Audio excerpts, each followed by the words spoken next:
Hi, so this is my resubmission for assessment 2 for 4002. It's Annette Parodies here, s5155421.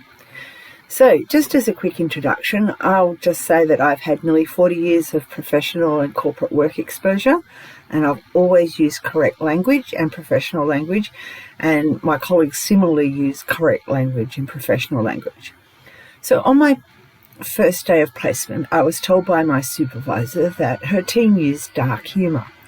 However, in the next few weeks with this team, I witnessed swearing, lots of swearing by my team members when discussing clients and general talk in their work pod. My initial reaction was shock and internal cringing.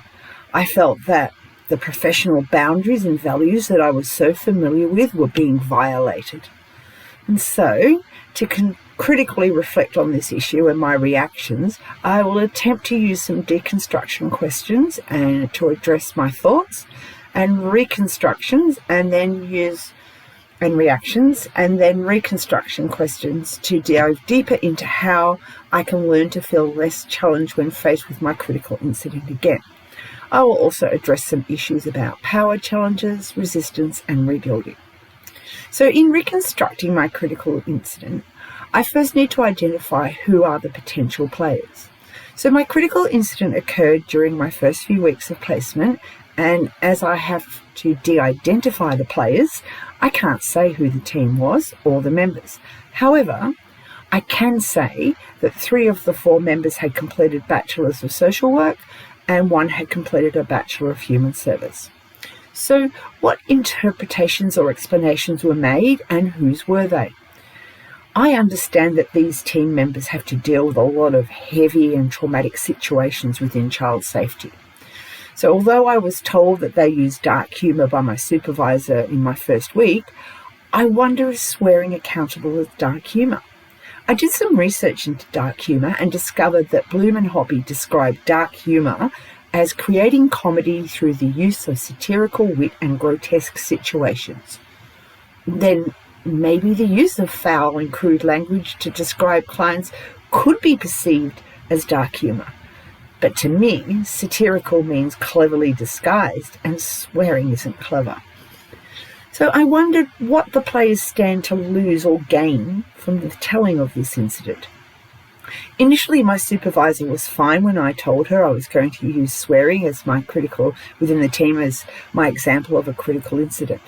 The next week, however, she asked me not to use that example as it would put a bad light on her team.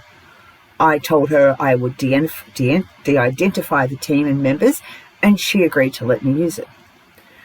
In considering how might the situation be interpreted differently, I needed to challenge myself on why is it so disturbing for me to hear this team swear when discussing clients. Is it because after so many decades in corporate and professional work situations, I value the ethics to behave in a certain way? And swearing certainly doesn't fit within those ethical values. In my day, swearing was a sackable offence. No one else in the office seemed to be offended by their swearing, and as I've been here longer, I hear other people in the office swear. It seems to be acceptable behaviour. Am I being too uptight about this? This leads me to look at power as resistance. I question which constructions of power should be questioned and scrutinised, and why. As I'm the student, this team holds a lot of power and privilege over me. They are the professionals and have the experience and employment history that I am seeking to gain. I feel I have no voice to question their language. If I think of power as challenge, I need to discover what new types of thinking can I support or create which will be experienced as empowering. So I really had to dig deep and think about what it was that was offending and shocked me so much here. If they were not able to control their use of swearing in this professional space, I wondered, do they accidentally swear in front of clients? My children are young people. They swear. I'm not comfortable with it, but I came to an understanding that young people are more relaxed with swear words and use them more frequently. I wore socks that had swear words under my leggings. I showed them to my team members as a sign that I was okay with their language. It empowered me to show I had worked up an understandable resistance to their swearing, which leads me to power as resistance. So what constructions of power work in disempowering ways, and for whom? Well, my supervisor tried to use her power to disempower me by not allowing me to discuss swearing as of the team as my critical incident topic. So this was an attempt to control the narrative I was trying to use. So to regain my power, I had to explain to my supervisor that this was about a critical incident that challenged me and made me critically reflect and use an aspect of certain theory to walk me through a different understanding. So in looking at power as a challenge, I needed to think about how can I support the created as opposed to the controlling aspects of this power. Could I ask the team why they swore so much? Well, no. I'd already been dobbed into my supervisor by an unknown member of this team for talking about my personal history, so I didn't feel I had any power to question their use of unprofessional language. So now that I have deconstructed my critical incident, I now need to reconstruct it. Firstly, I need to ask myself, what different strategies can I be used to make these changes? So being mindful, open-minded, being aware of my own biases and judgments, and using emotional intelligence will allow me to practice critical reflection when this critical incident arises again. So this will force my thoughts to slow down and look at all the aspects surrounding the power, my beliefs, and how the incident can be viewed from all sides instead of responding immediately to whatever it was that has triggered the critical incident. In asking myself, what further questions arise out of this change situation? Well, what was I expecting dark humor to sound like? Is it possible to challenge my own biases, judgments, and values and just learn to ignore it?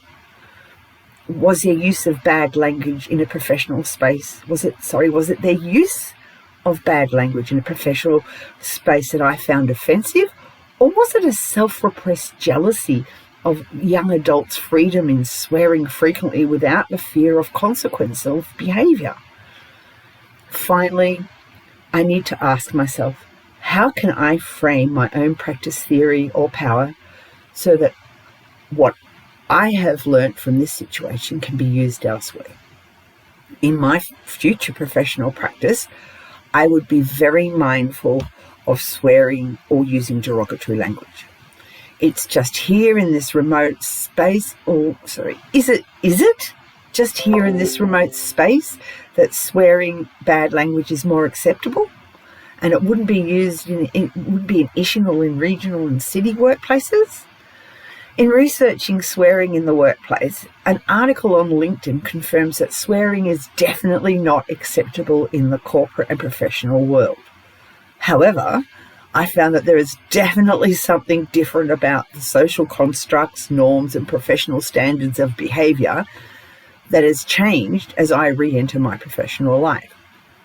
Young people and some adults do swear more and expect it to be acceptable. And that older professionals like me just need to get over it. As a final point on this critical incident exploration on swearing in professional workplaces, I'll just finish by reading this explanation from the Guardian Australian edition. There are good reasons we take offence at foul language. Many of us have strong emotional reactions to swearing because it taps directly into some of our earliest experiences. When we are small children learning a language, we often are punished for using swear words. The pairing of swear words with bad consequences can leave a strong mark. I guess we had our turn setting the trends of language, and now it's their turn. Thank you.